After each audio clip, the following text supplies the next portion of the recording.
To begin with, all the incidents and characters in this story might be fictitious. And any resemblance to you or me might be purely coincidental. The name of the town isn't important. It's the one that's just 28 minutes from the big city. 23 if you catch the morning express. It's on a river, and it's got houses and stores and churches. And a main street. Nothing fancy like Broadway or Market. Just plain Maine. Drug, dry goods, shoes, those horrible little chain stores that breed like rabbits. Also a street for the upper, the exclusive of the town, where the country club set live when they're not at the country club. This is the first Saturday in May, and tonight, the first dinner dance of the country club season. Well, anyway, this house belongs to Brad and Deborah Bishop, two of my dearest friends. Brad bought this house before he went to war. It was Brad who gave me my first black eye and my first kiss. Well, when he came home from the war, he came home with a wife, Deborah.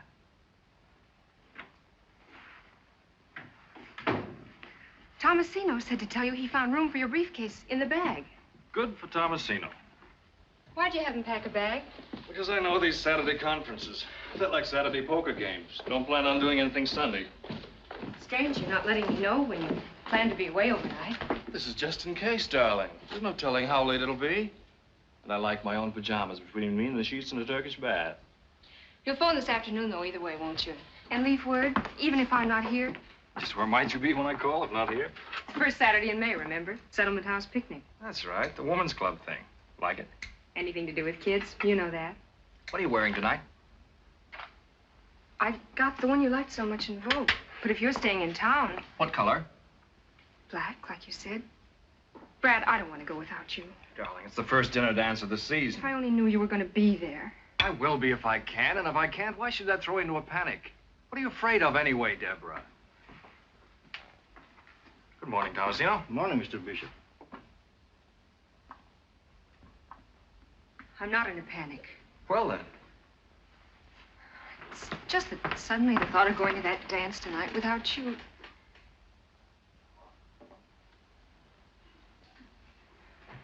Brad. Hmm? Addie Ross. She used to be sort of your ideal, wasn't she? Now, how did Addie get into this conversation? I never knew you read Vogue. I never thought men bothered much about it. What's Vogue got to do with it? I told you I picked it up on the train coming home one night. Some woman had left it behind. Some woman? Yes, some woman. And I thumbed through it and saw a dress I thought would look very smart on you. What's wrong with that? Nothing, I guess. Nothing at all. I should hope not. Well, I've got to pick up Rita. You'll phone about tonight, won't you? Told you I would. It just so happens that the dress I bought that you picked out of Vogue that some woman happened to leave on the train is exactly the dress that Addie Ross wore to the concert 2 weeks ago. Hot toast, Mr. Bishop.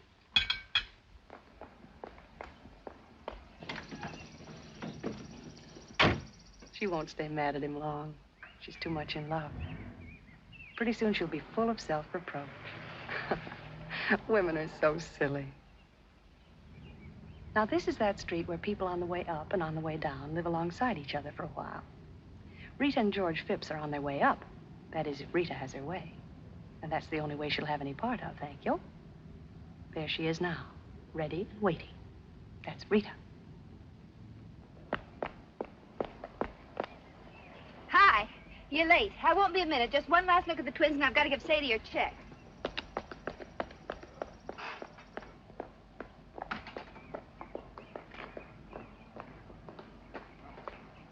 On behalf of the underprivileged children in this town, I'd like to thank you overprivileged ladies for sharing your excess privileges with us. There's something odd-looking about you today, George. Just that usual two-headed school teacher look. You're all dressed up. Saturday, no school, and you're all dressed up. Just my little old blue serge. First Saturday of trout season, too. Brad says ever since you were big enough to lift a fish. Listen closely. Can you hear the grateful murmur of the trout as they whisper in the brooks and streams? This is what they whisper. Phipps will not fish today. You're cute. But why? Because I've got something better to do. Have a nice day.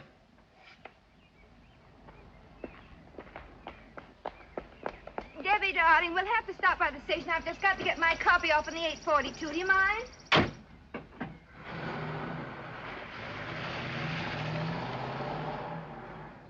What's George being so mysterious about? I wouldn't know. Seems we're not talking. Oh, I'm sorry. Oh, it's just one of those things. It'll be all right. Why? Was he acting strangely? Not exactly. It was only his not going fishing and being all dressed up. All dressed up? Why, so he is. His blue suit. On Saturday, of all things. And no fishing. The radio hasn't been fixed yet. Oh, and they're just going on the air.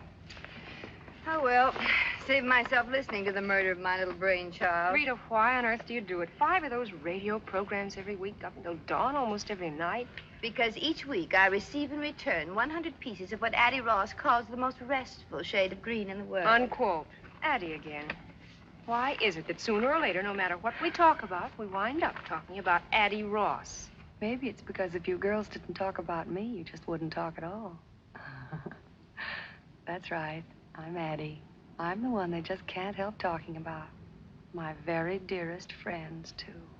You know, I wonder if she knows how much we do talk about her, and what we say, and how we feel about her. I know. Believe me, I do. And it doesn't matter. It doesn't matter nearly as much as what all of you don't know. Yet.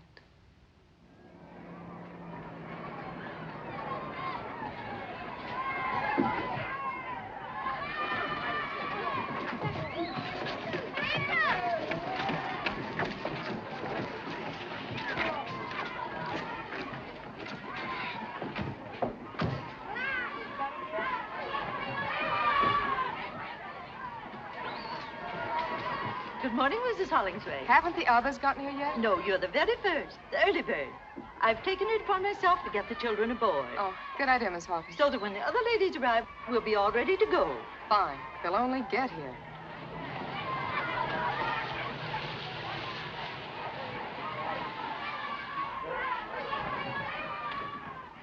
Oh, I'm sorry we're late. Rita had to go by the station. Oh, do you see anyone there you know? Just a husband of mine running like mad.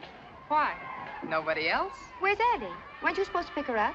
Nothing's happened to her, I hope. Addie Ross left town this morning. Left town? Well, what do you mean left town? She certainly could have told someone, or at least phoned. She's left for good. Well, For it must have been something sudden. Some emergency. What makes you so sure it's for good? How do you know? Well, the doorman told me she'd subleased her apartment last week, and yesterday she sold her car. So much for your sudden emergency. Well, if that isn't just like her, why do you suppose she had to keep it such a big secret? Who knows why Addie does or doesn't do anything?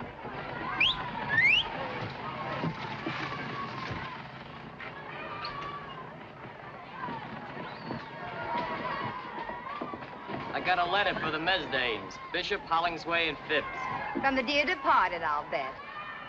Addie's so tactful. She even puts us in alphabetical order.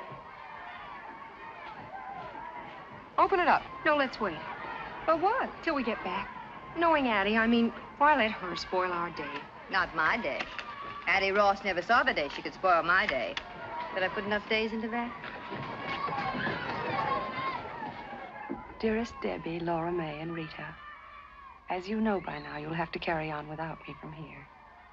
It isn't easy to leave a town like our town, to tear myself away from you 3 dear, dear friends who've meant so much to me. And so I consider myself extremely lucky to be able to take with me a sort of memento, something to remind me always of the town that was my home, and of my 3 very dearest friends, whom I want never to forget. And I won't. You see, girls, I've run off with one of your husbands, Addie. Well, if that's her idea of a joke, she's extremely poor taste, I If I ever must catch say. up with that character, I'll...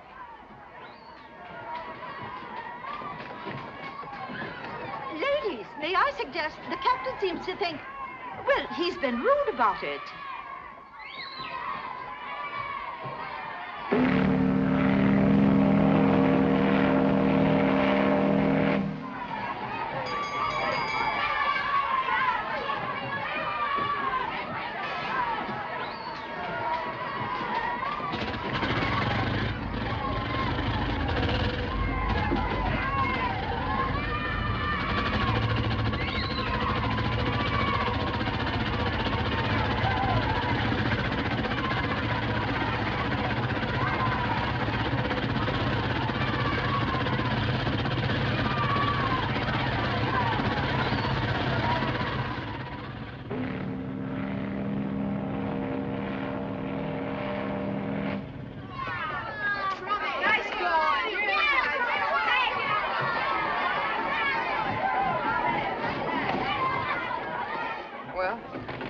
Looks like Addie has crowned one of us Queen of the May. I think it's laughable. Okay, laugh. Ha! Deborah didn't happen to mention why Brad had to go to the city, did she? He hasn't missed a Saturday on that golf course since they got the snow off the greens. All right, kids, get them while they're red hot.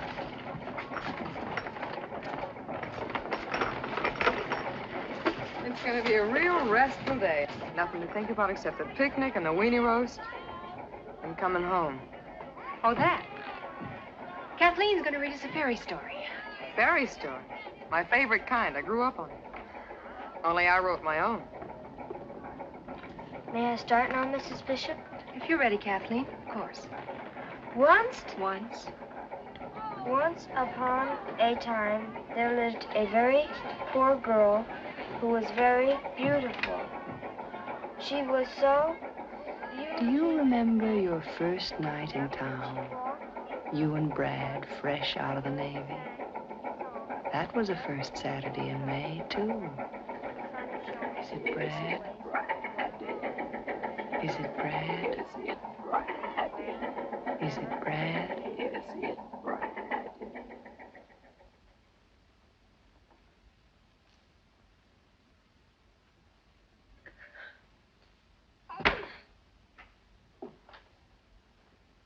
Here now, what's this? Conduct unbecoming an officer and a lady. I'm such an unholy mess. How? This. A little too kinky, maybe? She must have said it with cement. Here, try this.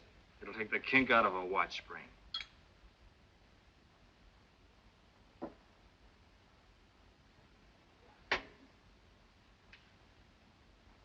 I'm no raving beauty, heaven knows, but I did so want to look my miserable best tonight.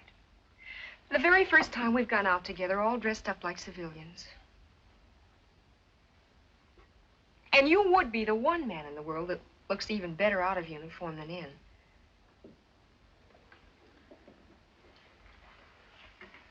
Got the jumps, kid? Quite a day, that's all. Quite a change. Out of the Navy, out of uniform, new home, new town, new friends. Oh, I told that blasted girl I wanted to comb it out soft, making me look even more like a farmhand than I feel. Easy does it. Meeting your friends for the first time. You wouldn't want them to see me like this. I should hope not. You be sure to put on a dress. Hey, my tie. You can tie it again.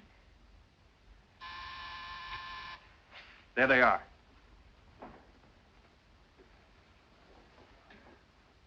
Brad, about my dress, you might not like it. If you're in it, I'll love it. It's my only one, and it's years old, remember? There wasn't time today to get a new one, and even years ago, it wasn't exactly the last word. That was the last word. Hurry up.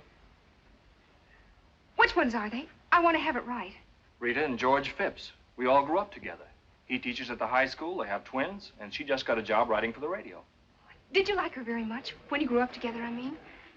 Rita and George were engaged at the age of 5 by swapping beetles. She was never my type.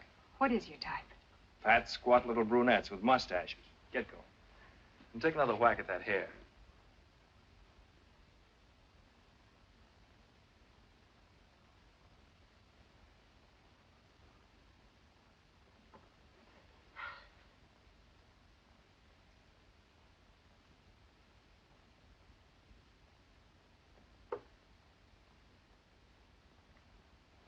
The original will be down in person directly. Brad. Hello, Rita. Darling. George. Hello, Brad. You look fine. I feel Good to see you. fine.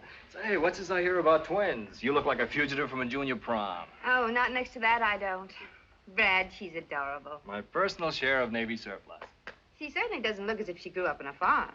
Oh, darling, I'm sure she took the hay out of her mouth while she's being photographed. Don't be funny, dear. What I meant was that from Brad's letter, I imagined all sorts. Well, anyway, just where on Fifth Avenue was this farm she came from? It's like music to hear you two pick at each other. Oh, we've declared an armistice for tonight out of respect for your battle fatigue. Fine. Well, here it is again, the first Saturday night in May. And here we are. You two, Porter and Lora Mae, we'll all be together again just the way it used to be. Well, not exactly as it used to be. It seems there's been a change in one of the characters. Yeah, not exactly the same old six. Tell me, how is Addie?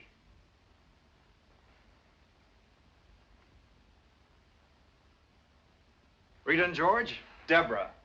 Debbie, Rita and George Phipps. They were with me the day I swallowed my first worm, and I hope we'll be there when I swallow my last. That's the most disgusting introduction I ever heard.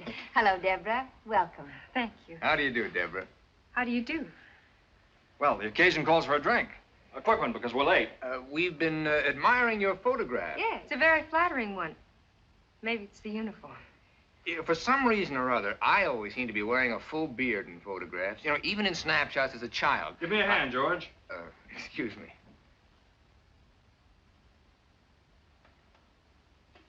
I don't think it's particularly flattering.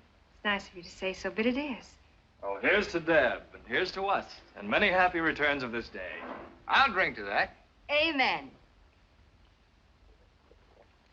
Now, if I can remember my way to the club. Oh, before we go, I have to call the house and see if the sitters showed up. It's Sadie's night out. Oh, why not call from upstairs? I have to get my bag anyway. Good idea. Now, don't make a tribal ceremony out of it, girls. We're late now. George and I'll get the car and wait outside. Remember, we'll be waiting outside. Ready, George? Oh. Oh, they finally put a traffic light at that dip on Orchard Avenue. Yeah? The mayor cracked his upper plate there last Christmas. All the doors and windows are locked. Don't worry about them. What? Certainly not. They're old enough to do that by themselves. We'll be at the country club. Fine. Night. Something wrong? No. The bugle sounds. I think I've got a sick headache and can't go. Well, then there is something wrong. Me. I'm wrong. What do you mean? How? Every which way. Brad for his friends. You and your husband. The others haven't met yet. The country club, the town. I'm scared. I'm so scared I'm sick.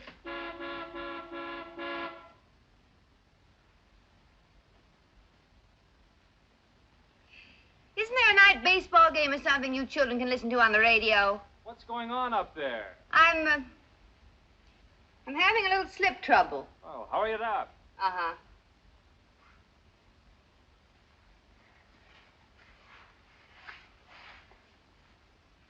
Looks like somebody had a lot of martinis. I did. What are you so scared of?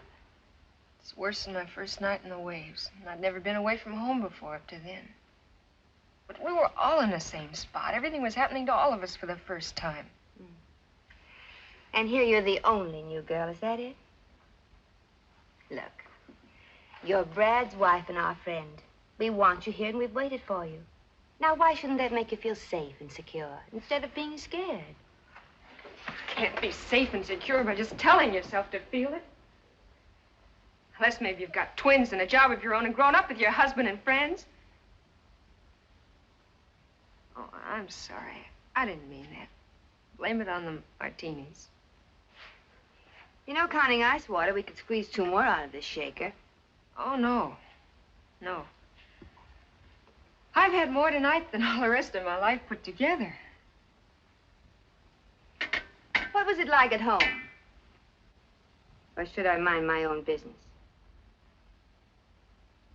Ever read in the picture magazines about Farmer so-and-so and his model farm, kitchen, and life? Well, it wasn't us or anybody we knew. Papa'd just get through paying for the thresher and time to start paying on the new separator. Till I was 13, a bus took me 3 miles that way to grammar school. Till I was 17, another bus took me 11 miles that way to high school. And after that, I stayed home. Till one day, I took a bus 58 miles that way to join the Navy and see the world. And meet Bradbury Bishop. And fall in love and marry Bradbury Bishop. Why not? Why not, I said to myself. I was quite a girl in the Navy, head of my class. Hooray for me. Pretty cute in that uniform. That uniform. It's the great leveler. You couldn't tell me from Vassar or Smith or Long Island. I was a girl in the picture on the piano. That isn't me. This is me. What do you people talk about? Years of growing up together, thousands of first names and private memories. How do I fit in? Running a house, making friends, filling the day. Mrs. Bradbury Bishop, what's she like? Fun to be with, smart as a whip, pretty too. No wonder Brad Bishop married her, the lucky stiff. Rita, look at me. Look at my mail-order dress that's 4 years old and awful even then. What am I going to do? As if that really matters. You must think we're an awful bunch of snobs. Aren't you underestimating us a little bit and Brad even more? You know, it's just possible he knew what he wanted and you had it. And if you had it, you've still got it. Oh, I should thank you for the kind words. I can't hear you. Sit up. I said thank you for the kind words. You're welcome. Now, about the dress. Haven't you anything else? Only uniforms. Oh. Well, stand up. The flowers must go. Flowers must go. Have you any scissors?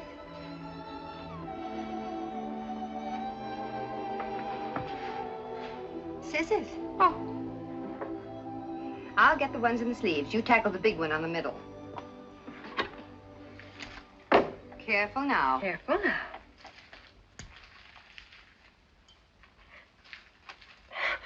Now look what I did. Oh, you don't want to bear midriff, do you? Well, back goes the flower. Sit down. Have you got any safety pins? Bottom drawer. Oh.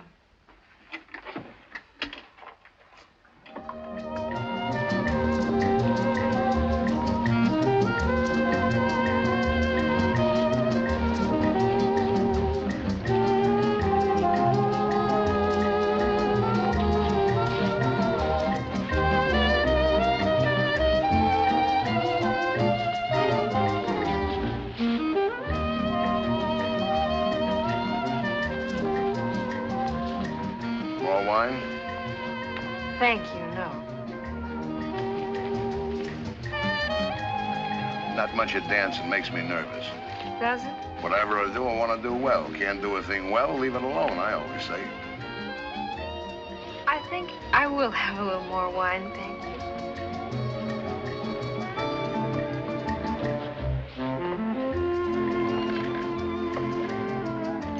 Thank you very much. Especially the rumba. Gotta have Spanish blood or something, like my wife.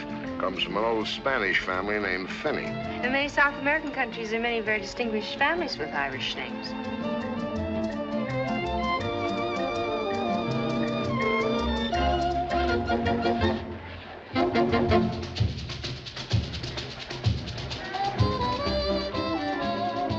Lora Mae looks good with Brad, looks like class. But it's him, not her. Was she dancing with a tramp, she'd look like a tramp. Got no class of her own. I like class. You like class? Oh, very much. You hit the jackpot. Brad Bishop, class plus money. Yes, sir, the jackpot, and you hit it. Count them on the fingers of one hand in this town. Throw away some fingers, even. There's Brad, and who else? Yeah, there's Addie. Addie? Addie who? Ross. Addie Ross. Funny, people always figured Brad and Addie would... Brad and Addie what? The samba can be danced properly only on the side of a hill on ice. Alibi. He was afraid of getting wrinkles in his new suit. Oh, my first new party dress in years. Thanks to my dear wife and her millions of listeners, including the armed forces overseas. Shall we drink to them all? One by one. How about some coffee, Deborah? George, I think your new tuxedo has got class, George. We thank you. Funny thing for a wife to give her husband a tuxedo. Not even funnier thing for a husband to give his wife. Come on, Deborah, while the coffee's nice and You're hot. so funny, George. Still don't think a woman ought to buy clothes for a man. I think it's about time they start. Contrary to nature. Oh, tell us about nature, Porter. It's a man's world, yeah. See something you want, go after it and get it. That's nature. It's why we're made strong and women weak. Strong conquer, provide for the weak. That's what a man's for. Teach our kids more of that to be more men. And more war. Leave my kids out. But those standards don't apply to me, Porter, because in this man's world, I'm not a man. I'm a school teacher. The dance is over. I knew we'd get around to that. All right, school teachers ought to get paid more. And what happens if they're not? How does a school teacher provide for the weak? How does he pay the rent? With the plays and poems of Shakespeare? Have you been shooting off your big mouth again? You just shut up till it's time to dance again. And let me tell you about nature making men strong. Einstein couldn't kick a football across this dance floor, but he changed the shape of the universe. Now, take it easy, everybody. This is getting a little out of hand. You never know what he'll come up with when he starts knocking on that brandy bottle. You shut up. You just shut up. Isn't this fun, Deborah? We're old pals, you know, buddies. Just one big happy family. Why, Brad! Not me, but it's a good idea. With the compliments of Mrs. Addie Ross. Oh, Porter, you were saying something about her and Brad. Addie! John, where is Mrs. Ross? I don't believe she's arrived yet, Mr. Bishop.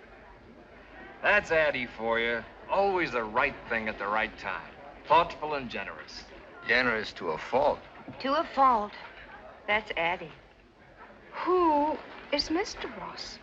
Mr. Ross took a powder about 5 years ago. No such thing. She gave him the heave-ho. He went out for a paper one night and never came back. Porter says Addie Ross has got class.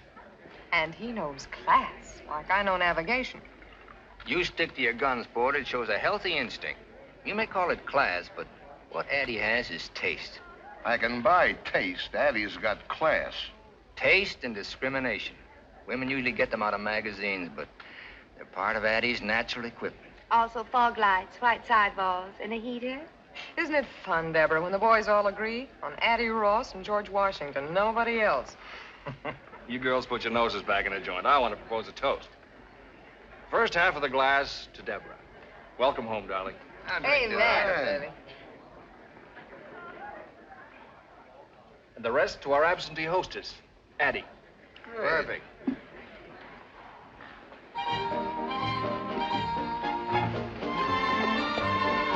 Let's show him a flash of old Vienna. But, darling, if you don't mind. Before the floor gets crowded. I don't think I should. Oh.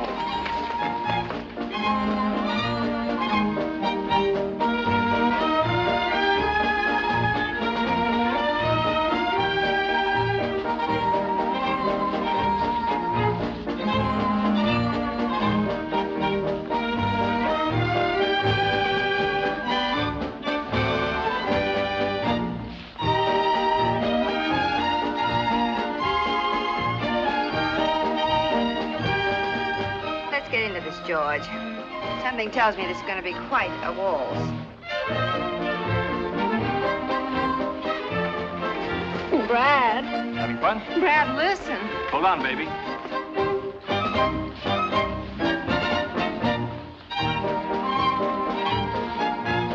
Once more. No!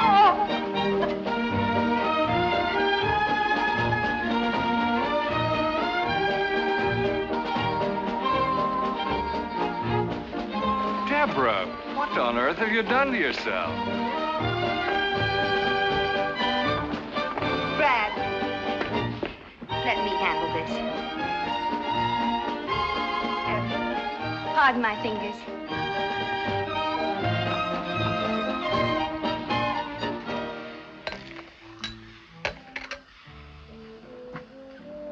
Here, drink this. What is it? A new inner tube. There you are. I think that'll be all right. Thank you, Miss Jenkins. You're welcome. Rita, will you take me home?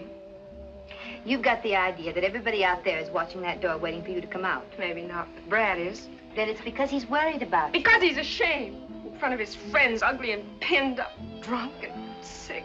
Oh, I wanted so much to be what he wanted, to do what was right. Like Addie Ross, the right thing at the right time. But I didn't, I couldn't, I've humiliated her. What happened tonight could have happened to anyone. Don't you realize that? Then take my word for it. Come on.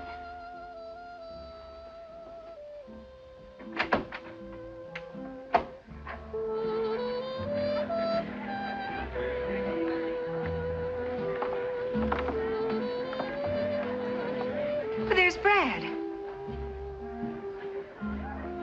Well. I see Addie got here after all. Is it Brad? Is it Brad? Is it Brad? Is it Brad? Is it Brad? Is it Brad?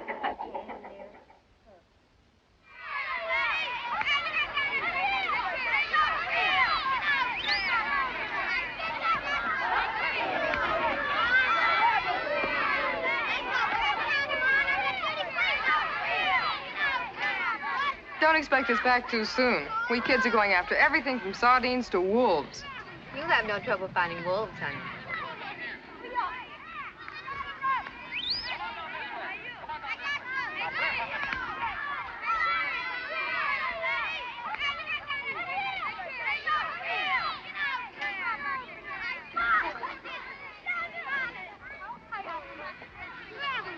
Almost lunchtime?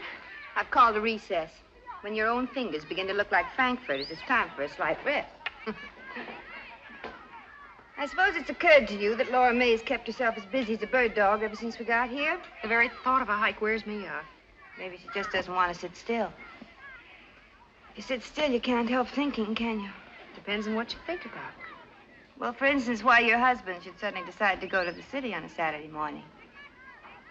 You mean Brad? No, I meant Porter. He was at the station this morning. Nearly knocked me down when I was mailing my copy. Funny Lora Mae doesn't seem to know about it. Why should you think I meant Brad? Maybe because it might keep you from wondering why George dressed up on Saturday with no school. You're being a little too touchy about a perfectly inoffensive remark, it seems to me. Oh, let's stop this sudden bickering.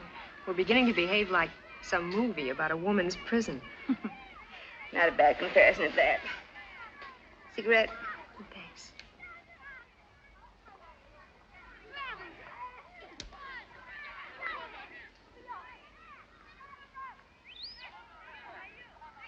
Why didn't George go fishing?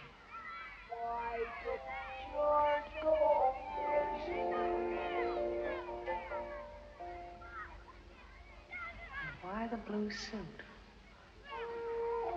Why the blue suit?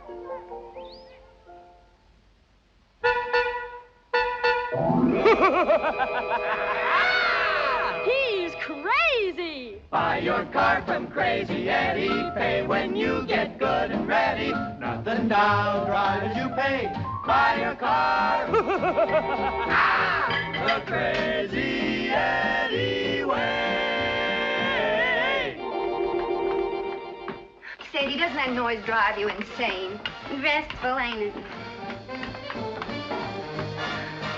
That's better. Well, the twins are fed and ready to be put away.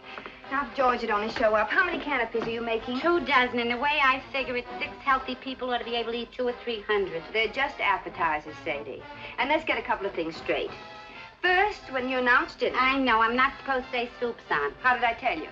I forgot. Dinner is served. Dinner is served. And you're not to say it as though the food were poisoned. All this fancy schmancy because 2 people from the city are going to eat here. Mrs. Manley's a very important person. She has charge of a great many radio programs, including the one I write.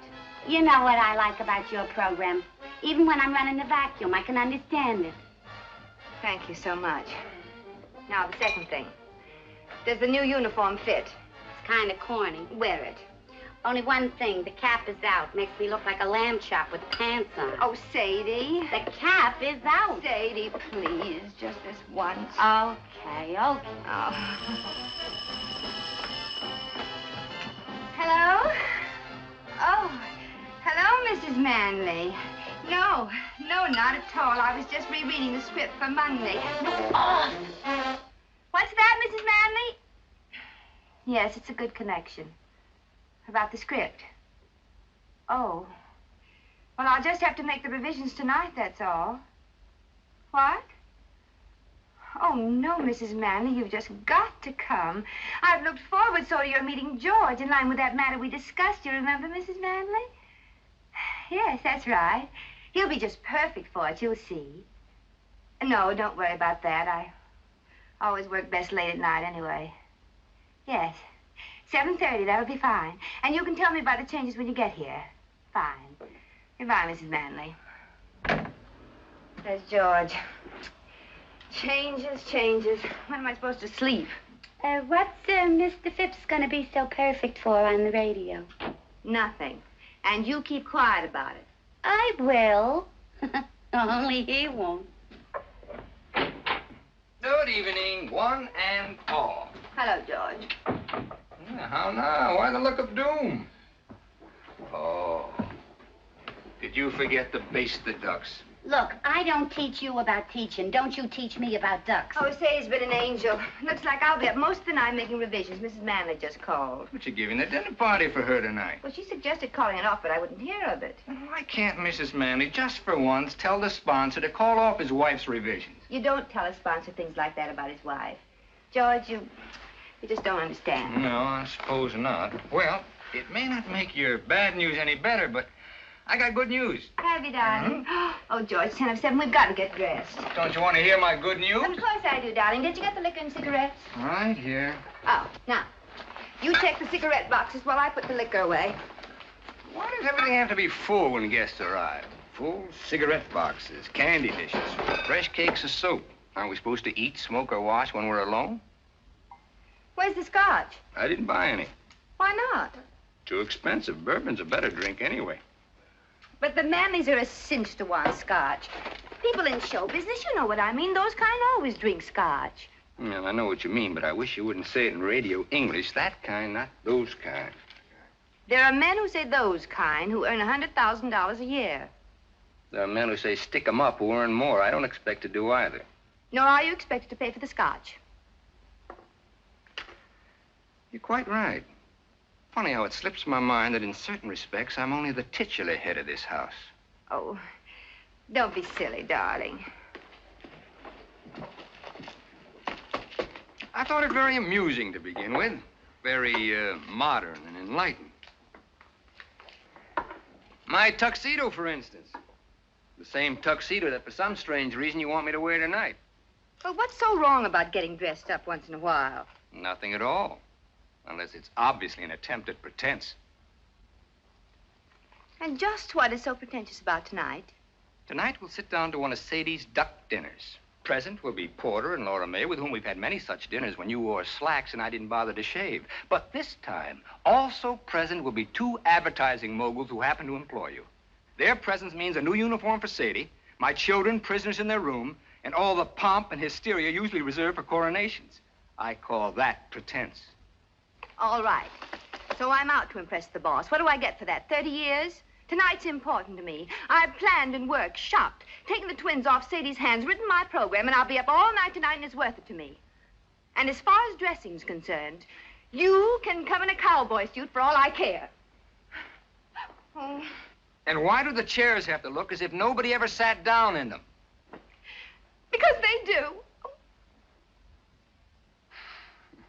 Oh, come on, Reed. Let's cut it out. Look, you finish up down here and see if you can't relax for a few minutes. You all ready except for your dress? I'm combing out my hair. Good. Look, I'll put the twins to bed and call up the liquor store to send over the scotch, all right? George. Huh? Please, no jokes about radio. I'm afraid they don't have much of a sense of humor about it. Oh, neither have I. The time for joking about it is past. Radio has become a very serious problem now, like juvenile delinquency. That's what I mean, cracks like that. Well, that wasn't a crack. I meant it.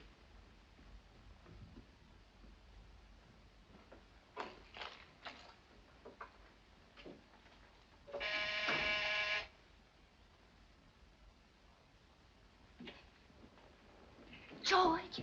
George! Sadie, don't open the door. It might be the guests. It can't be. It's only 7. But if it is, they mustn't see you like that. If they're that early, they deserve what they get. Well, wait a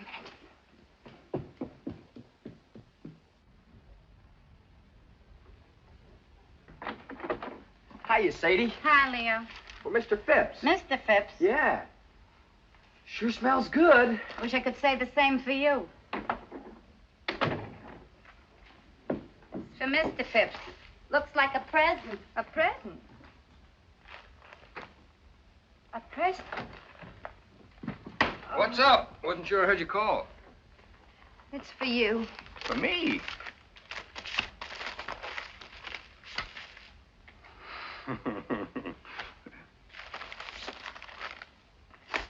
For George on his birthday. If music be the food of love, play on. Addie. Well, I'll be... The Brahms. The concerto in B flat. Oh, it's a recording made in Vienna before the war. But how'd she find it? George. Hmm? It's your birthday today. I know. I just plumb forgot. Well, don't worry about it. I'm not much for birthdays. Yes, you are. You're very much for birthdays. Well, this time you had a lot on your mind. Even so. Happy birthday, George. Happy birthday, George. What a memory that girl's got. Almost a year since we talked about it. I'm going to play for the twins right now.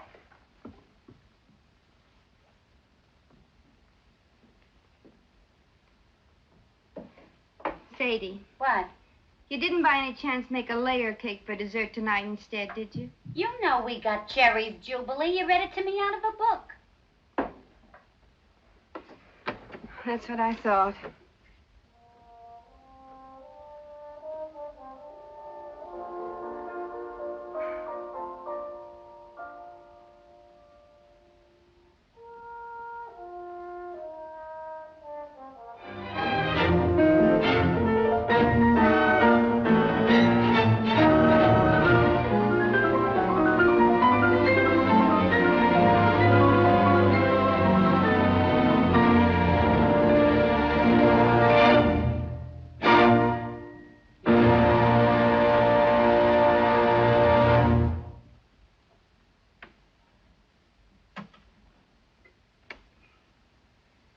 Sometimes I don't think we appreciate the miracle of the phonograph.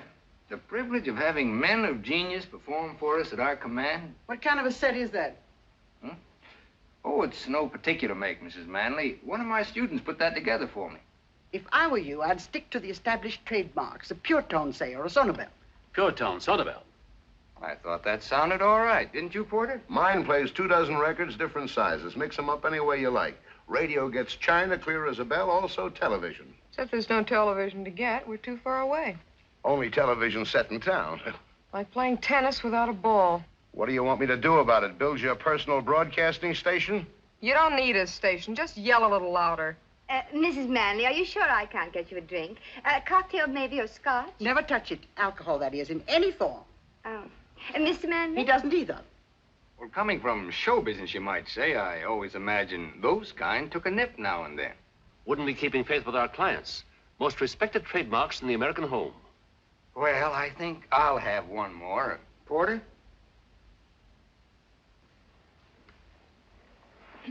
I've often wondered, Porter, why you haven't considered radio advertising.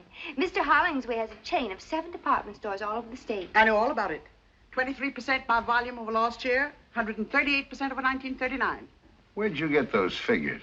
They're a matter of public record, Mr. Hollingsway. Yours is too big a light to be hid under a bushel. George, would you fix me a small Roma seltzer? You're a potential giant, Mr. Hollingsway. Not too small. Doing all right. I said a potential giant. Potential. Something tells me I'm going to have a giant around the house. Got this whole state sewed up tight. But there are 47 other states, Porter. Crackerjack point. Now, you take the 3 states adjoining this one. If I can put you, Porter Hollingsway, into millions of those homes for 1/2 hour each week. He doesn't spend that much time in his own home.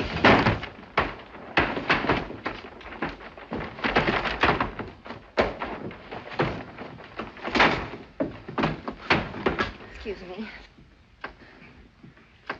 I told you the screen was a crummy idea. Soup's on. Thank you, Sadie. Mrs. Manley? Lora Mae?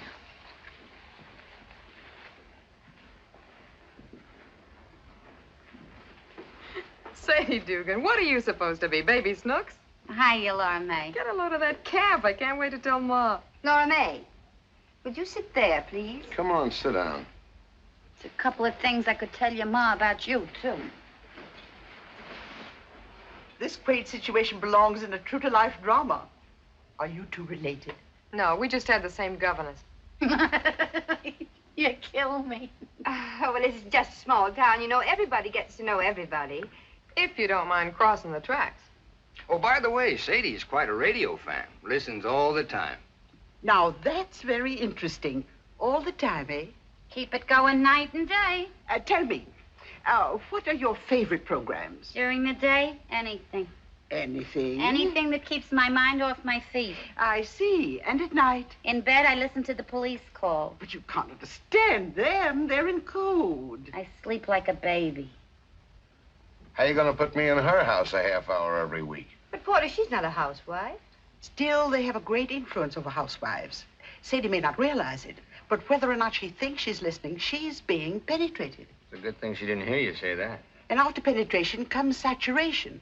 And when she's saturated, she'll find herself saying, Madam, I suggest that you buy our washing machine at Hollingsway's. Not Sadie, and I've seen her when she was saturated to the eyes. You don't know what they're talking about. Just shut up and eat. Okay, Giant.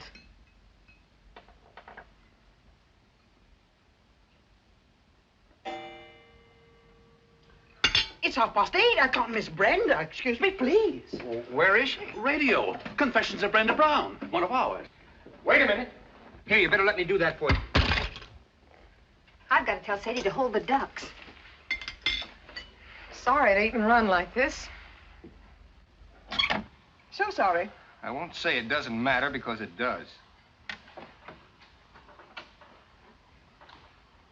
Euclid Street, Wilkes-Barre, Pennsylvania.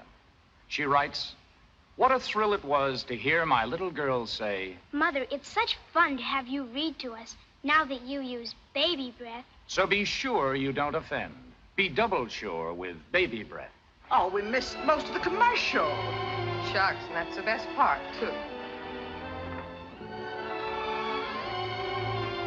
Just thought I'd eat the soup while it's hot. George, how'd that happen? Baby breath brings you the confessions of Brenda Brown. Who was the mysterious Central American with a gay smile and the black pearl ring? Promised a scoop by her Gruff City editor, Brenda Brown, girl reporter for the Star, has accepted the senor's invitation to dine and dance at a swank penthouse rendezvous. It was most kind of Senorita to dine and dance with me tonight. It was kind of you to ask me, Senor Montevideo. Please, call me Armando. If you like, Armando. Gracias. That's Spanish for thank you. Gracias. Lord Bruce, I'm proud and flattered. What small-town American girl would not be at a proposal of marriage from a gentleman as distinguished as you? But I must decline with thanks. You decline? I don't understand. We have Lady Bruce to consider. Invalid though she is, and though you've been married in name only for many years, she is your wife in sickness as she was in health, and must not be cast aside. I see. Besides, I am a registered nurse. It is my chosen profession, my duty, and much as my personal feelings from time to time. You and I, my dear Lord Bruce, must remain just another case. Another case in the notebook of Linda Gray, registered nurse.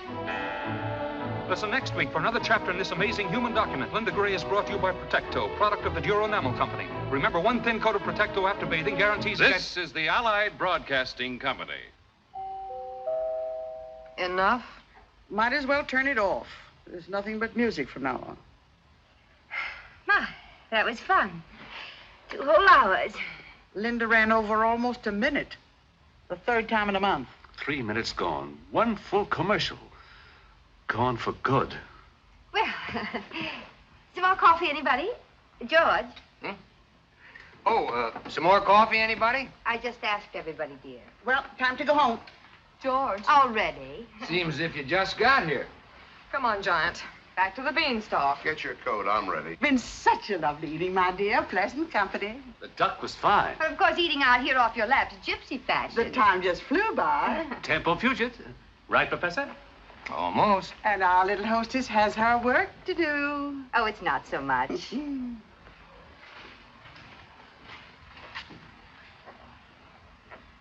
Perhaps we can drive out and have lunch with you one day soon, Mr. Hollingsway.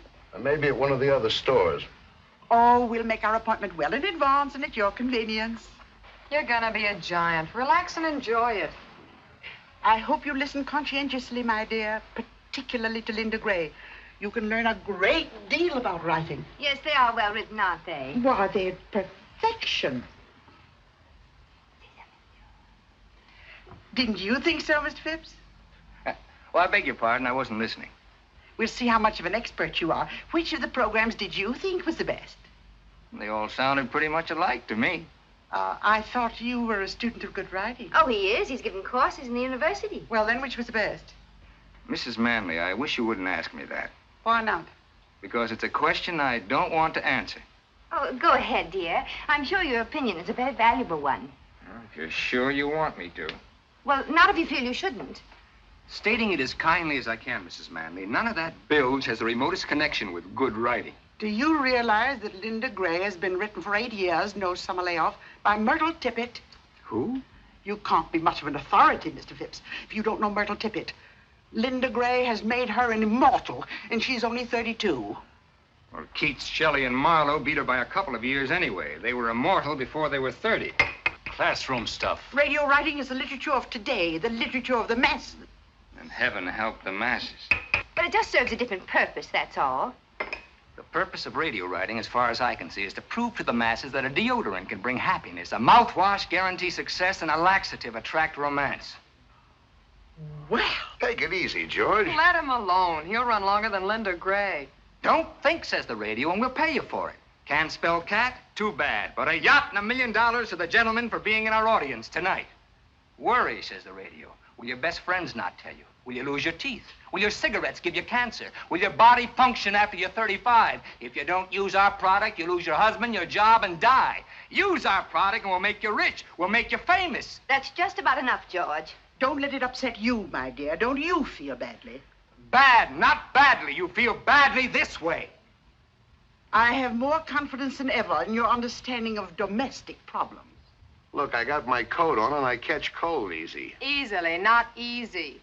We're leaving now, Mr. Hollingsway. Good night again, my dear. Good night. And of course you understand that under the circumstances, your little project is quite impossible. Of course. Good night, Mr. Phipps. Good night. Good night, Rita. Good So night, long, Father. George. Good night, kids. Good night, Lora. What little project of yours turned out to be quite impossible.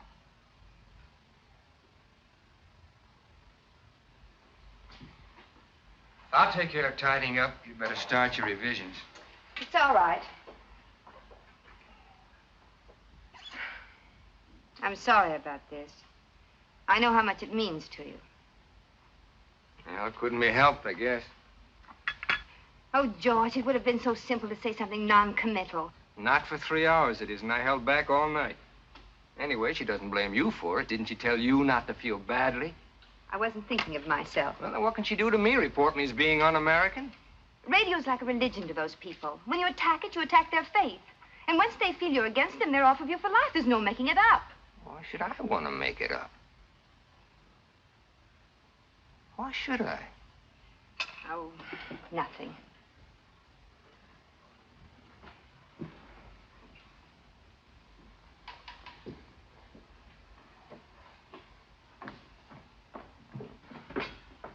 You know, this is getting to be like a good mystery story where you think you got the murder picked out and it turns out to be somebody else. For just a minute, I had your little project tied up with Porter.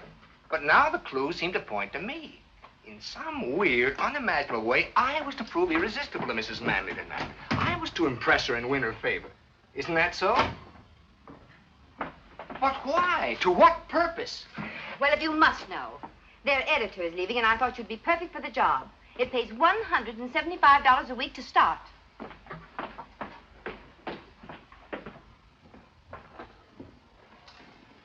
Come here. Sit down for a minute. Look, Reed, let's put aside my nausea at the idea of working for the Manleys. Let's put aside my personal likes and dislikes. They're not important. I'm willing to admit that to a majority of my fellow citizens, I'm a slightly comic figure, an educated man. Nobody's asking you not to be. Think of the good you could do. Maybe raise the standards. Look, commercial radio? What's the phrase? Wait for your laugh? I'm a school teacher. That's even worse than being an intellectual. School teachers are not only comic, they're often cold and hungry in this richest land on earth. And thousands are quitting every year to take jobs that pay them a decent living. That is unhappily true. Then why not you? Because I can't think of myself doing anything else. What would happen, do you think, if we all quit? Who'd teach the kids? Who'd open their minds and hearts to the real glories of the human spirit, past and present? Who'd help them along to the future? Radio sponsors? Comic strips? At that, I've been luckier than most. Even without what you earn, I've managed to keep our heads above water. It's quite a strain over a period of time with the water lapping at your chin. And that's where you've been a great help. You've made it a lot easier for both of us. I'll admit it has upset my male ego from time to time. And your overdeveloped sense of taste and discrimination, which is apparently equaled only by that of Addie Ross. Let's try to keep Addie out of this one. I am fed up with taste and discrimination. You're not making sense. I'm fed up with your nobility and wisdom and superiority, and your contempt for me and everything I try to do. You're talking nonsense. Everything I say is nonsense. It's all this work. You're overtired. You do too much. Will you suggest I stop doing this moronic radio trash with which I pay most of your bills? Now, calm down. And where do I go back to? Washing, scrubbing, ironing, and a life of taste and discrimination? I'm fed up with Addie Ross. What's it all about, really? If music be the food of love, play on. Give me excess of it, that surfeiting the appetite may sicken and so die. From Twelfth Night by Mr. Shakespeare, which Addie and I played in high school. I thought it was a very clever note. And there was more to it than a childhood memory. Yes, there was, but we won't go into that right now. We're going to get a few things straightened out once and for all. Sit down. Yes, Professor. Sit down. 7 years ago, I made the most perfect marriage ever devised by man, heaven, or radio.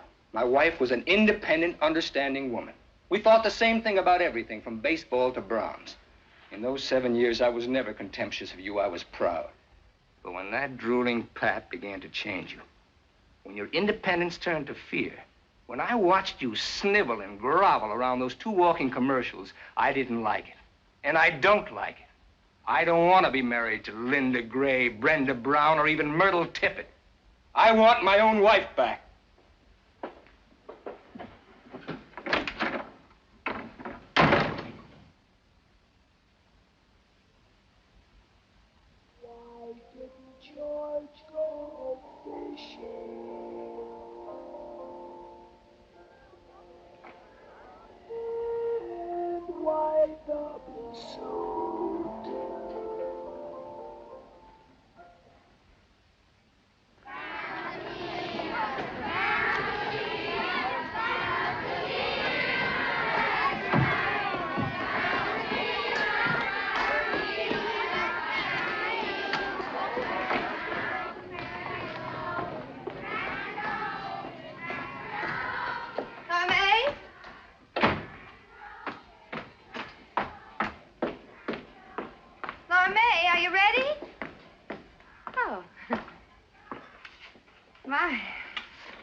Running, hiking, and baseball, your feet must be ready to drop off.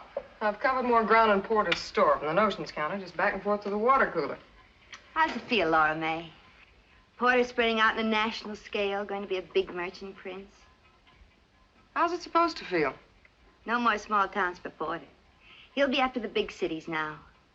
He'll be after, what is it he always calls it? Class. Look.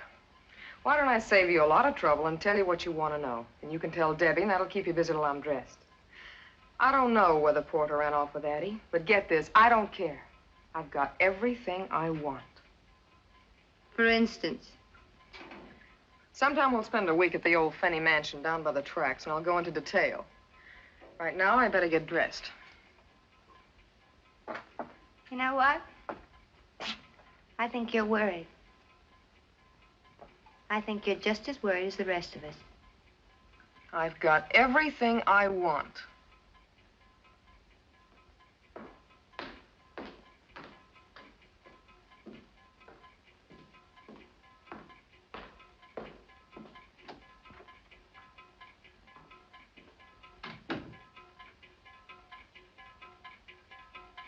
Maybe you haven't got everything you wanted after all.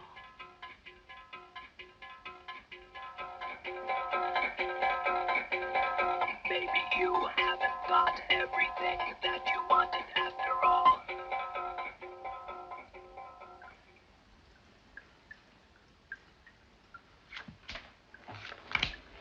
Your bet. How much you got in front of you? About $11,000. That's my bet. Okay. What do you got? Ace high. You're next. Jack. 9. You win. Beer? Yeah, if you're all out of champagne.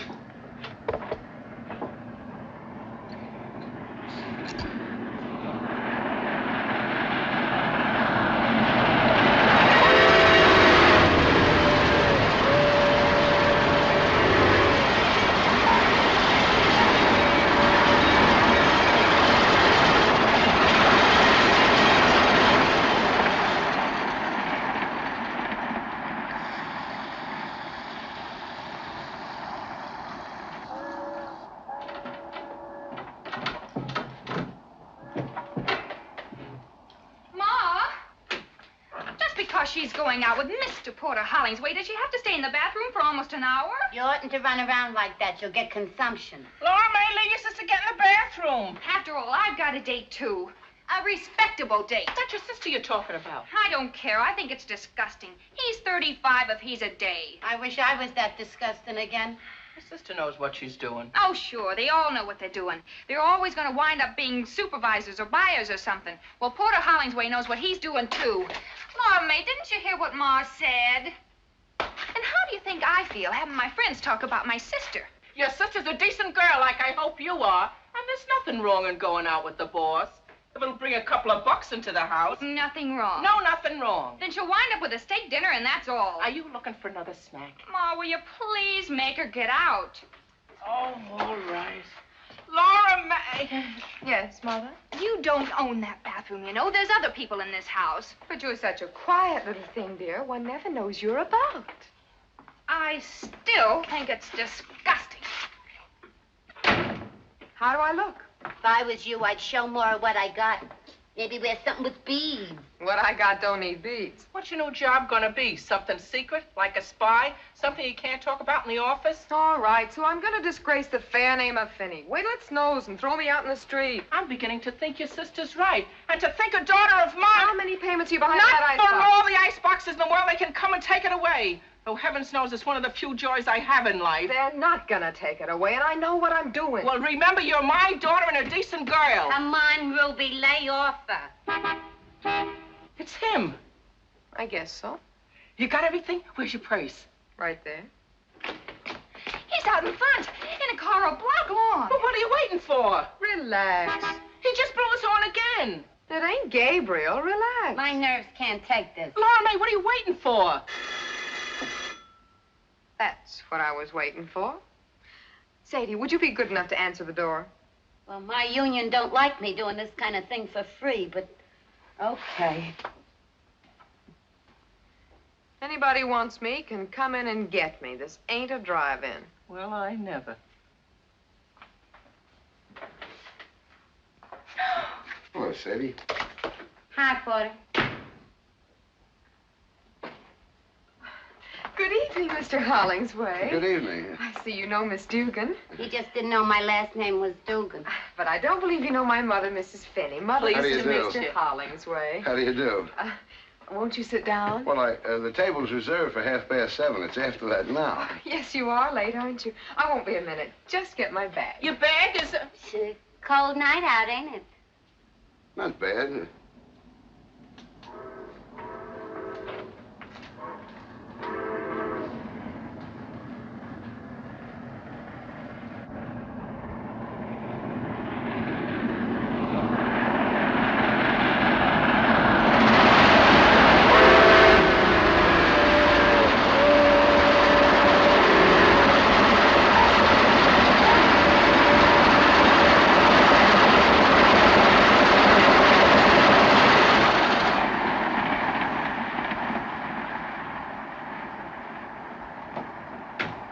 One of mine, right? Uh-huh. Giant size with a super freeze box, right? Uh-huh. How long you had it? How long they been on the market? A couple of years. Yeah, that was one of the first. Uh-huh.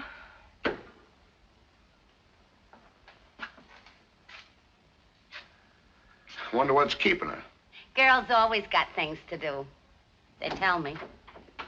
Why, there it is. Silly, Addie. Ready? We're late. Good night, Mother dear. Don't wait up. Thank you, Sadie, darling. Good night.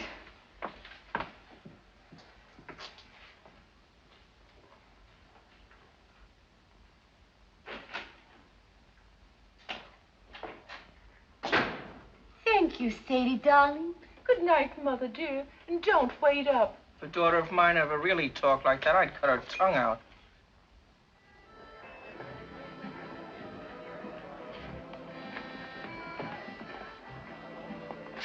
Here you are, Mr. Hollingsway. My, what a pretty shade of green. What's it called? Cream de mint. Tastes like peppermint. It isn't too strong, is it? Wouldn't hurt a baby. Well, I'll just have to trust you.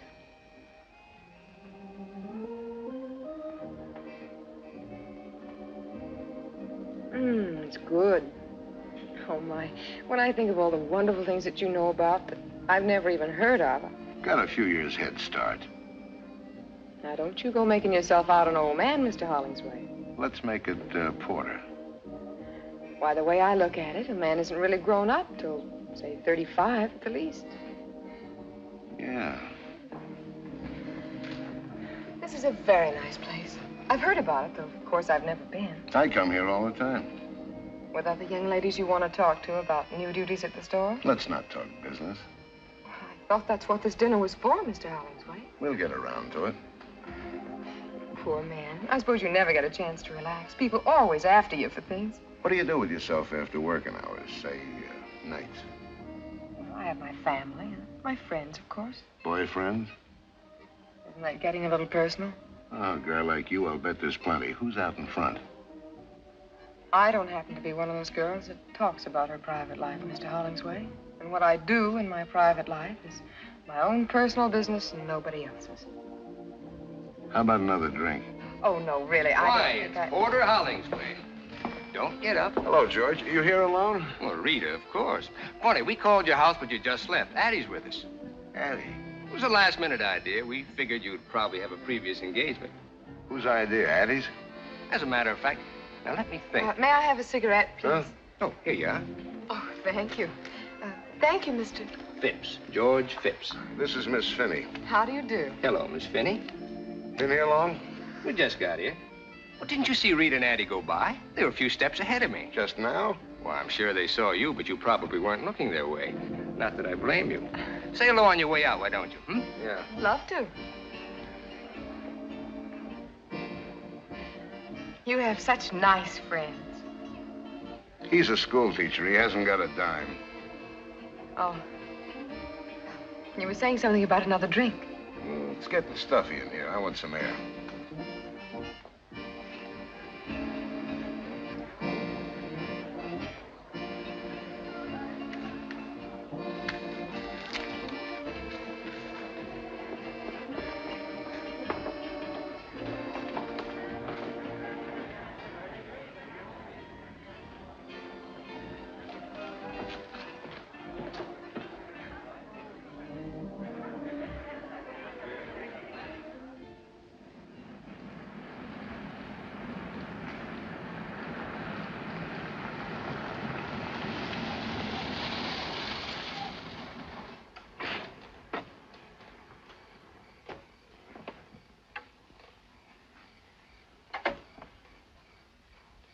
Weren't you out of cigarettes back there? Didn't you ask George for one? Did I? You're smart. Thanks. Plenty smart. We gonna talk about business now? Let's look at the view for a while. Miss Lipke is leaving next week. Yeah, And if Miss Goldberg moves up, you'll need a new assistant supervisor. like flies around honey. You and your boyfriend. I thought we settled that. I want to talk about it some more. What makes you so interested in my boyfriend? What do you think? Which is the ashtray?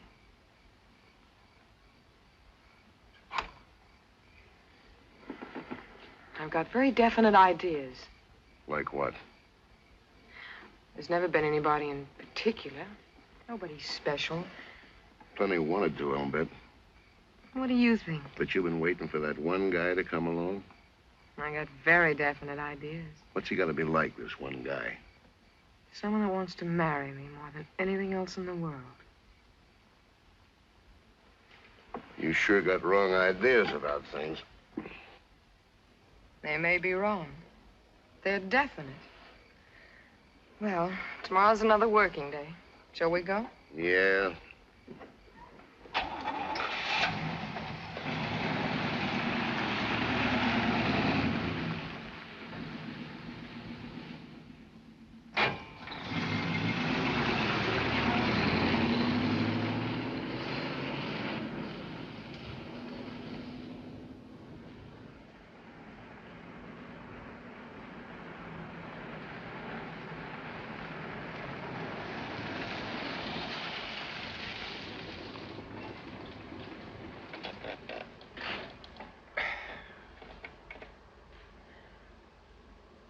Well, home again. I want to thank you for a lovely evening, Mr. Hollingsway. That's all right.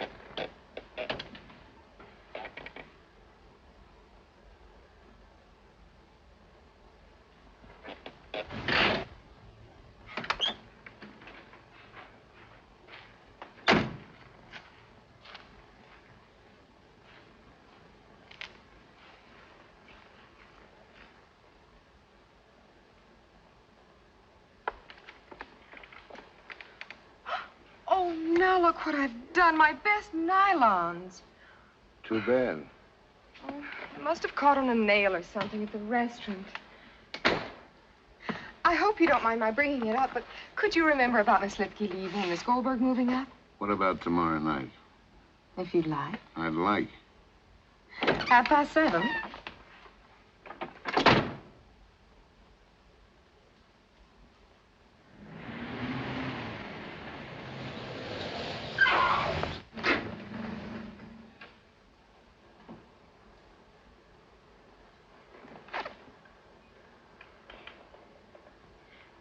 Thank you again, Mr. Hollingsway, for the lovely nylons. It wasn't really necessary. Forget it. Before we say goodbye, I'd like to tell you that your friendship has meant a great deal to me, and our evenings together. They've been wonderful.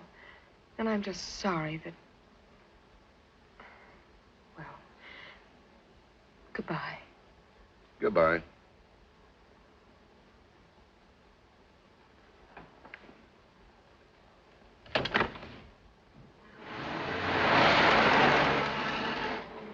Oh, Mr. Hollingsway! Oh, I'm terribly sorry. How stupid of me. After all my graceful speeches, I forgot my nylons. They're in the back. I know.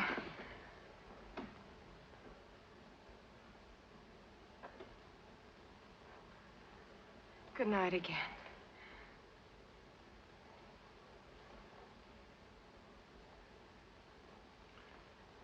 And goodbye, Porter.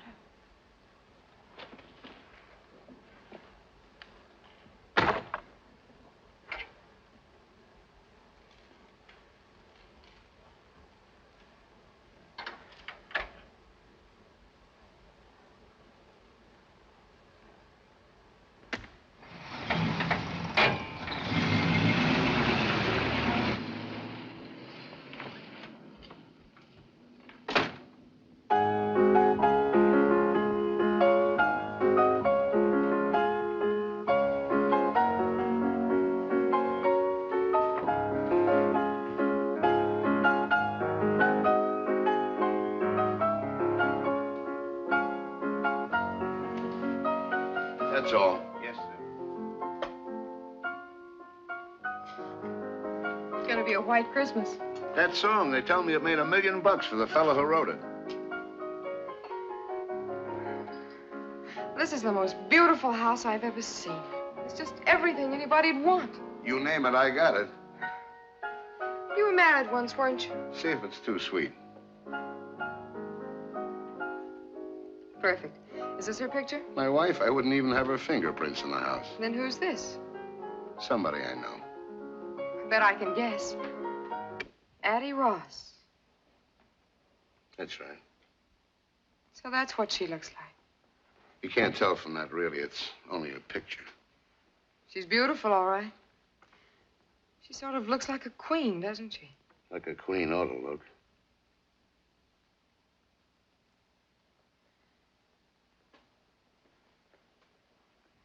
I imagine you must be very good friends.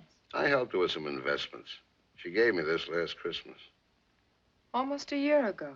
Yeah. Just never bothered to put it away, I guess.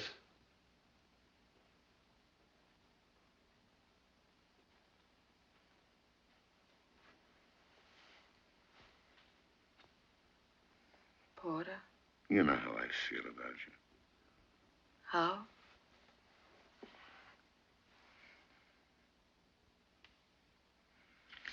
I'm only human, you know. I'm not so sure you are. No? No. Thanks. You're smart. So you told me. I'm smart, too, and I've been around. I'll bet. It's an old act. You're good at it, but you don't fool me. You're smart, all right. Smarter than anybody. And I know all the answers. Then answer this one. Why pick on me? I've been watching your work, Miss Finney, and I think you're ready for advancement. Let's have dinner and talk it over. There's a brand new act for you. It's got a beard a mile long. I didn't ask you out. You asked me. And why me? The woods are full of girls. Not like you. You can say it again, not like me. And they don't want what I want. All right, what? What do you want? Not a $4 a week raise. I don't want a new car, a fur coat, or a trip to Hawaii on a solid gold yacht. You don't carry what I want in any of your 7 big stores, Mr. Hollingsway. Name it. I want to be in a silver frame on a piano. My own piano in my own house. You mean you want to get married? Does that make me a freak? I've been married once, you know that, and once is enough for a man like me anyway. Maybe I'm just not the type. Maybe you just haven't found the right girl. Living with somebody all the time, I'm not easy to get along with. I'm set in my ways. I want to do what I want when I want. Why, if it was just a question of the right girl, wouldn't any man in the world want to marry you? Not if he thought he could marry Addie Ross. Maybe I don't know all the answers, but I know some of them.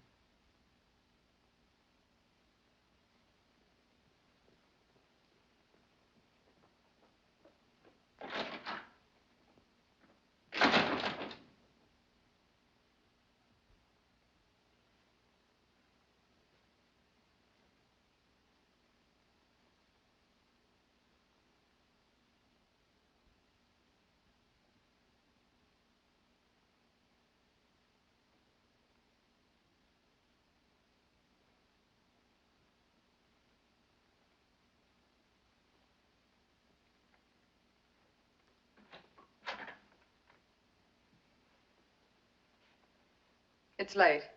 I better be getting home. Okay, if I call you a cab? Beats walking in the snow.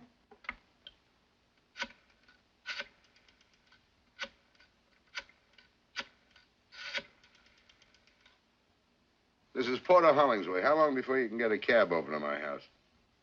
Okay, hustle it along. And say, put the charge on my account. Yeah. Be just a minute. Sounds like you keep the cabs pretty busy with this kind of thing. The reason I keep an account is because I do a lot of business with them, store business. Well, don't get mad. You just keep needling me. I'd insist upon paying for that cab myself, but I'm in no spot to be proud. From tomorrow on, I count the pennies. What's tomorrow? The day I start looking for a new job. I'm not gonna fire you. I'm gonna quit. What do you want to do that for? That's a silly question, coming from a man who knows all the answers. None of the others quit. Why should I? Is that it? Don't let it worry you, Porter. Maybe it's just a new twist in the same old act. There's the cab. I'll take you to the door. You stay where you are. This time it's goodbye and no kidding. Maybe you're right, Porter. Maybe I'm a fool. Maybe you're the biggest fool in the world.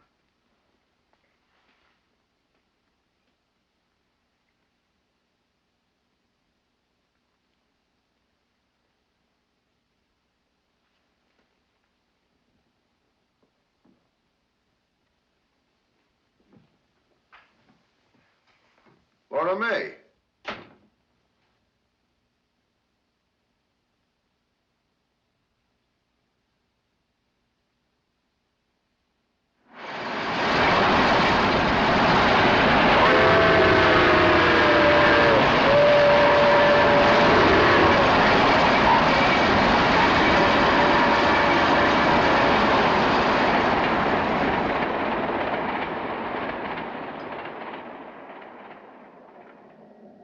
Happy New Year. Happy New Year.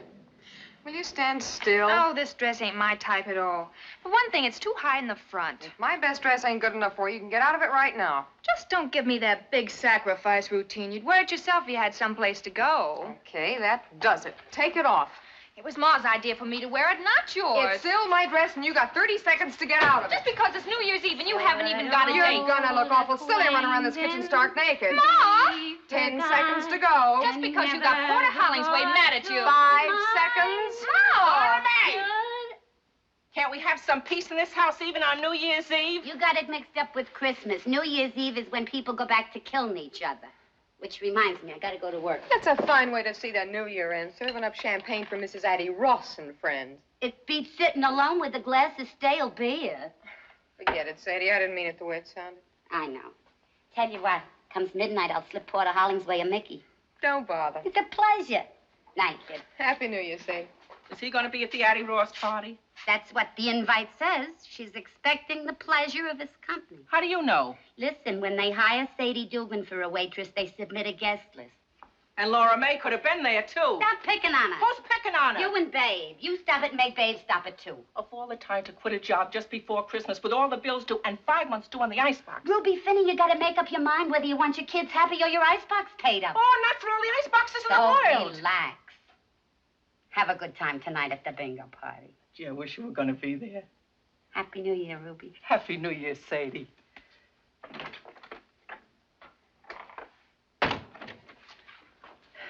You sure you don't want to come play bingo with me? Thanks, Ma. I'll be home before midnight. Oh, you don't have to on my account. I'm going to bed early. Well, I better go get dressed.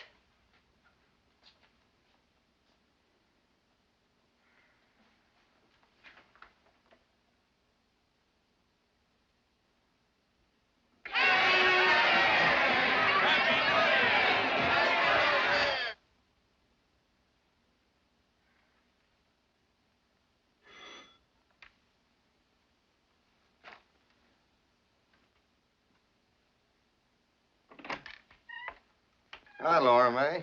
Hi, Nick. Babe ready yet? Unless she's beat her brains out with a powder puff. Sit down. Give me a cigarette, huh? Sure. Hey, how come you ain't dressed up for New Year's Eve? I am. I'm going to a fancy dress ball. Yeah? As what? A queen. A queen? A queen in a silver frame. I don't get it. I'll go see what's keeping Babe.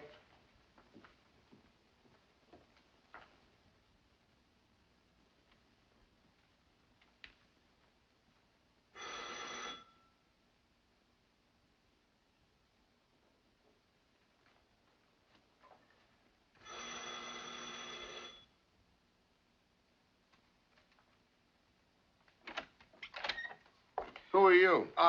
Where's Miss Finney? Well, she'll be out in a minute, Mr. Hollingsway. We met somewheres? Not exactly, Mr. Hollingsway. I work in your shipping room. You waiting for Miss Finney? Yes, sir. What's your name? Nick, Nicholas Butler. We're just good friends, kind of, Miss Finney and me. But I worked in your shipping room 3 years, Mr. Hollingsway. Baboon face. This is my sister, Babe. My real name's Georgiana. Oh, what do you say, babe?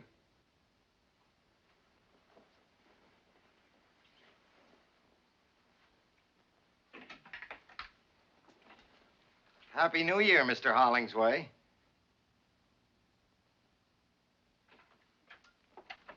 I thought Baboon Face was waiting for you.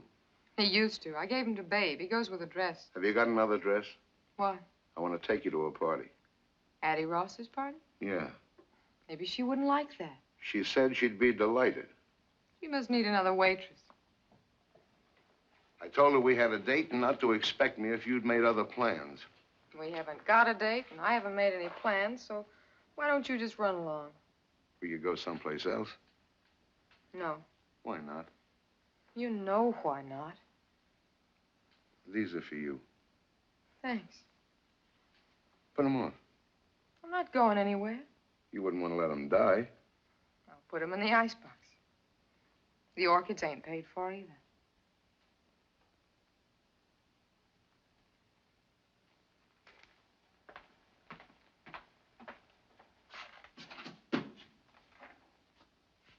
Lora Mae, I can't take it anymore.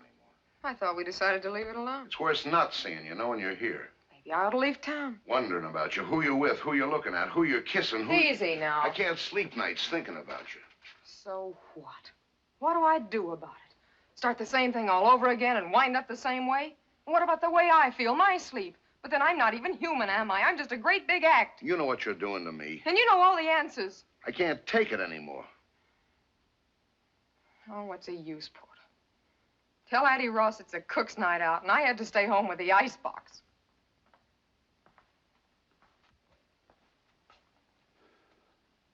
Okay. Okay, you win. I'll marry you. How about it?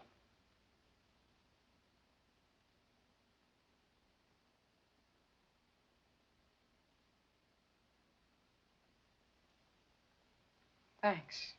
For nothing. Now, what kind of an answer is that? I don't know. Just felt like it, that's all. We'll do all right, kid. We're starting out where it takes most marriages years to get. Out in the open, no jokers. You'll see. You've made a good deal, Lora Mae. Lora Mae, honey, if you want me, I'll be over at the Callahans playing. Happy New Year, Ma. We're gonna get married. Bingo.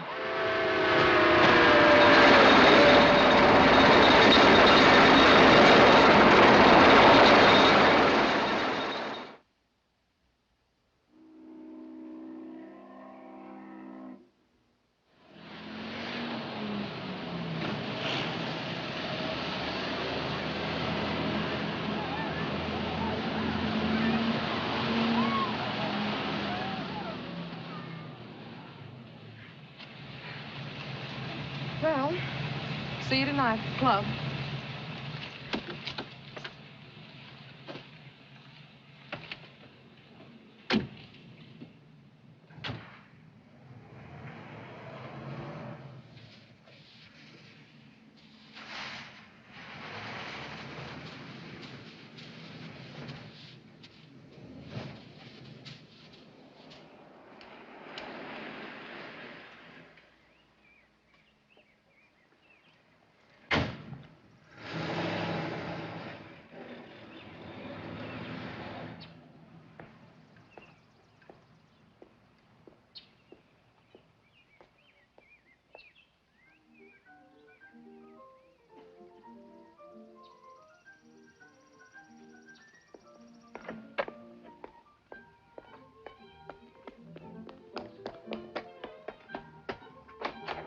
George? Hello there. George. George, darling. What brings this on? Oh, George, I've got to know something. There's something I'll just die if I don't know right away. Oh, wait till I turn No, off. no, don't. Don't ever turn it off. That wonderful music. Have you been drinking? Tell me right away this minute, George. Tell me the truth. About what? Why didn't you go fishing today? On the phone. And you never dress up when there's no school. Why the blue suit today? Well, now, there's a little story connected with that. Mrs. Phipps, you want it on the telephone. It's her. Who? Who's this? The one with the husband. Mrs. Manley. Oh, tell her I'm not in. She called you twice this afternoon. Not if you don't want me to. Talk to her. Hello? Hello, Mrs. Manley. Yes, so I hear. I wasn't home. Turn it up. I see. Now, look, Mrs. Manley. That woman doesn't change the cheese her husband manufactures. Why should she change what I write? No, I'm sorry. I said I'm sorry. I will not work tonight. Because, Mrs. Manley, my husband doesn't like me to work on weekends. Yes, he's right here. But he's not twisting my arm. I made up my mind all by myself. No, you'll have the copy Monday. Goodbye, Mrs. Manley. Peace, it's wonderful. Answer my questions. Well, that night, the night of the big wind, I came home with the news. You were preoccupied, so after a couple of tries, I decided to skip it. It was just that the High School Dramatic Society decided to do 12th night and asked me to direct it. The first rehearsal was today, and I thought my blue suit was more appropriate than a pair of wading boots. And Addie knew about it. Which accounts for if music be the food of love, play on. And on and on.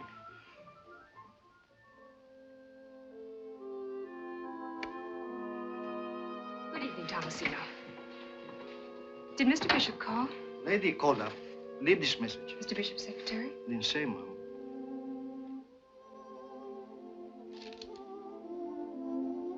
Mr. Bishop called to say he is very sorry. He will not be home tonight.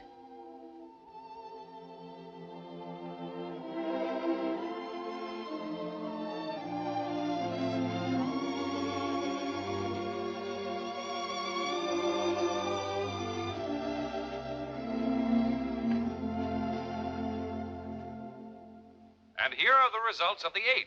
The winner, number 7, Hoop Skirt. Second, number 3, Penny Wise. Third, number 6, Pound Foolish. Hoop Skirt paid 16.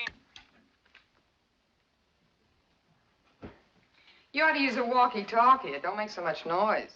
That was the last race. Sadie's right. That track's crooked. It isn't a track. It's the horses. They fix things up amongst themselves. How come Porter's so late tonight? Want a drink? Some of that green peppermint stuff. Cream de mint. I can't stand it. Never could. I love it. 7:30. He's never been this late. Ma, Porter may not be home at all. You mean tonight? Any night. I think he's gone away for good. With somebody else? I don't believe it. I do. Porter would never leave you for good, and not for another woman. Why not?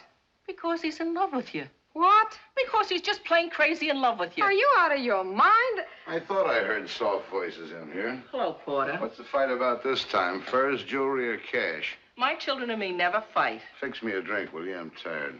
And the reason we never fight being, my children know that I know what I'm talking about. Maybe your father, Joe Finney, wasn't exactly a saint. May he rest in peace. But I learned about men from him.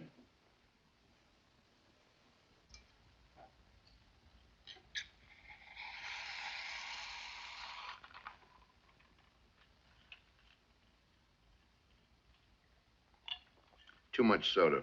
No more so than usual. I'm too tired to play with it tonight. I want to drink it. Addie Ross left town today and took somebody's husband with her. Yeah?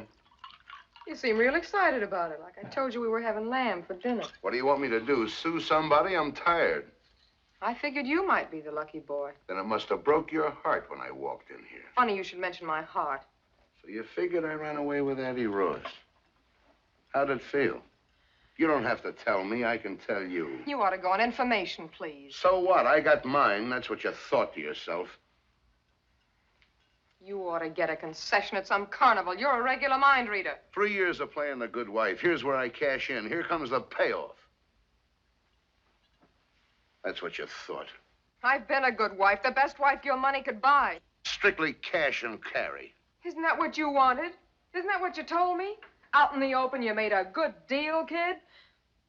Did you ever stop to think, Porter, that in over 3 years, there's one word we've never said to each other, even in fun? To you, I'm a cash register. You can't love a cash register. And I'm part of your inventory. You can't love that either. I asked you to marry me because I was crazy about you. You didn't even ask me.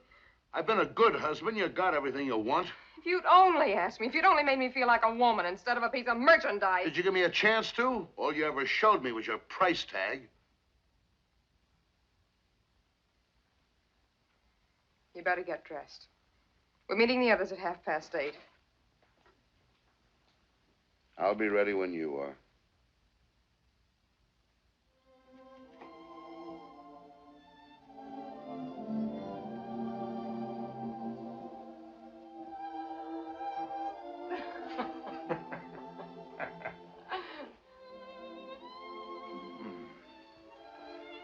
She walks in beauty like the night. Hello, George. Of cloudless climes and starry skies.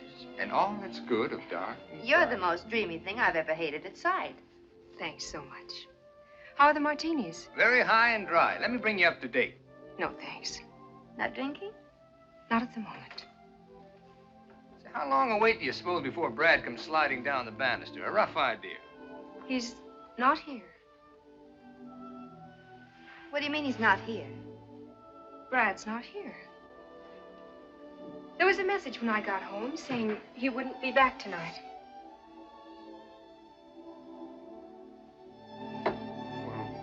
Perhaps you'd rather not go without him. Why not? Well, Then how about having just one with us before we leave? Thanks. I feel fine just as I am. oh, a tiny one for medicinal purposes against the night air, huh? She doesn't want one, George. Well, then, shall we?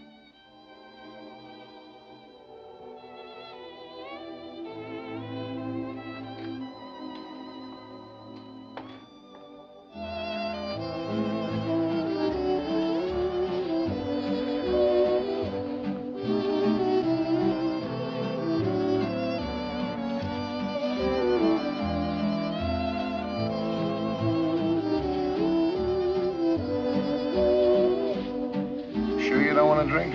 Sure. You know who that guy is? A bookie.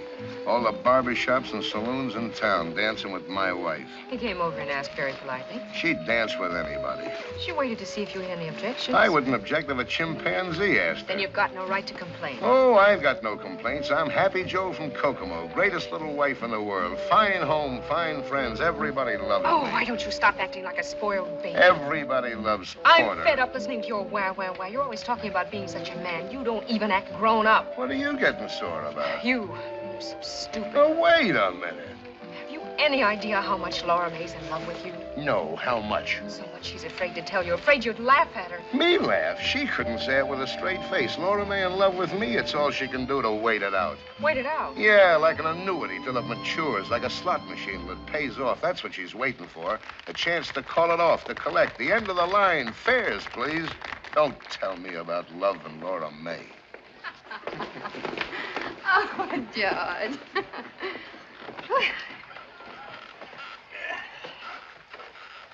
There's a fine, relaxed atmosphere at this table, as if there were a body hidden under it. I'm sorry. Oh, I was only kidding. What was it you called Addie down at the pier? The dear departed? Well, maybe that's who's under the table. Only it's Brad.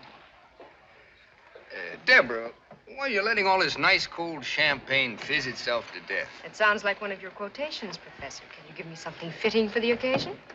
Well, why not make up your own? It's more fun. I don't understand this conversation at all. How drunk am I? Thank you very much, Mrs. Hollingsway. Let's do it again sometime. And thank you, Mr. Hollingsway. Yeah. He seems pleasant enough. Who is he? A business associate of my mother's. He's a bookie. Your mother bets with him. Will everyone excuse me, please? I think I'd like to leave. I'll drive you, Deb. I'd rather go by myself if you don't mind. What's going on here? Shut up. Why not spend the night with us, Debbie? Thanks just the same. Will somebody tell me what this is all about? Later, I'll tell you later. Don't you know, Porter? No. Come on, let's go for a little walk. No, I want to tell Porter what he doesn't know. I want to say it out loud. The reason I want to go home, Porter, is because I've been spoiling everybody's fun. Don't be silly, I've tried Deb. hard to make believe the way you do, Porter, but I'm not as much of a man as you are. I can't anymore. Make believe about what? Don't you know by now? You're not as smart as I thought, Porter. Do you want it in so many words? Deborah. All right, then. My husband has run away with Addie Ross. Please, nobody get up. Good night. Sit down. Porter, please. Sit down for a moment. Let her go, Porter. You keep out of it. Everyone else, too. Just for a minute.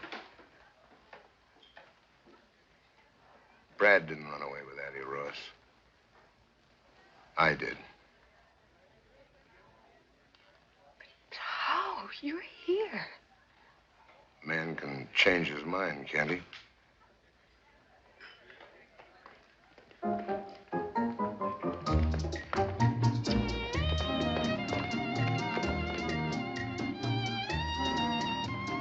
Porter, you're quite a guy. Thanks. She'd have known in the morning anyway. She'd have had a tough night. She's just a kid. Dance with me, George. Rita, do you mind just another minute? Okay, you got it. They all heard me say I ran away with another woman. You've got everything you need. You can take me for everything you'll ever want. Like always, Porter, when you start knocking on that brandy bottle, you'll come up with anything. I guess I stopped listening. Because if you said something, I just didn't hear it.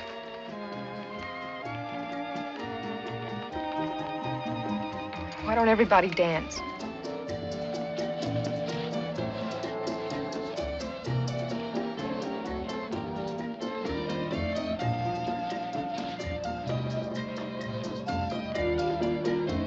Lora Mae. You big gorilla. Let's dance.